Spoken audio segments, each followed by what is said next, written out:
है कि हमारे यूथ को काकरोच बनने में मजा आ रहा है। इंसान और काकरोच में अंतर नहीं है। मोरल डाउन हो जाएगा वो मेरा कंपेयर काकरोच से और प्राउडली कह रहे हो मैं काकरोच का समर्थन हूं। युवा काकरोच कैसे हो सकता है इस देश का? आपके आज के समय में आपको ही पता होगा ऐसे परिवेश में जब पहले हमारे देश को सपेरों का देश कहा जाता था। पहले हमारे देश को जब सपेरों का देश कहा जाता था तो हमको शर्म आती थी। आज तो ऐसा दिन आ पड़ा है कि हमारे यूथ को काकरोच बनने में मजा आ रहा है। इससे दुर्भाग्यपूर्ण बात क्या होगी आप बताइए? आज के परिवेश में हमको काकरोच पार्टी का समर्थन करने में मजा आ रहा है। क्या इंसान और काकरोच में अंतर नहीं है? तो कहीं ना कहीं आपको लगता है कि इस देश के युवा को काकरोच बनाने में हमारे नेता लोग का सहयोग है? कह तो रहे हैं जब हम किसी के मोरल को इतना डाउन करेंगे तो बताइए आने वाला भविष्य उसके पास मोरल डाउन हो जाएगा। मेरा कंपेयर काकरोच से हो रहा है। सपेरों का देश कहा जाता था, हमारे देश को सपेरा कहा जाता, अब तुमको काकरोच कहा जा रहा है और प्राउडली कह रहे हो मैं काकरोच का समर्थन हूं।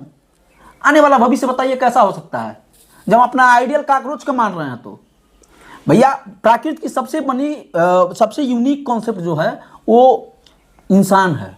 इससे यूनिक कॉन्सेप्ट प्रकृति ने कुछ बनाया ही नहीं। युवा को देखना है तो देखिए सुभाष चंद्र बोस को, जिन्होंने कहा था तुम मुझे खून दो मैं तुम्हें आजादी दूंगा। या को देखना है तो देख लो, आज भी विदेश में खड़े होकर अपनी भारत की अर्थव्यवस्था को मजबूत बना रहे हैं तो वही देश का युवा बना रहे हैं। आज भी बॉर्डर पर लड़ रहे हैं युवा, जो गोली खा रहे हैं, सरहद का रक्षा कर रहे हैं।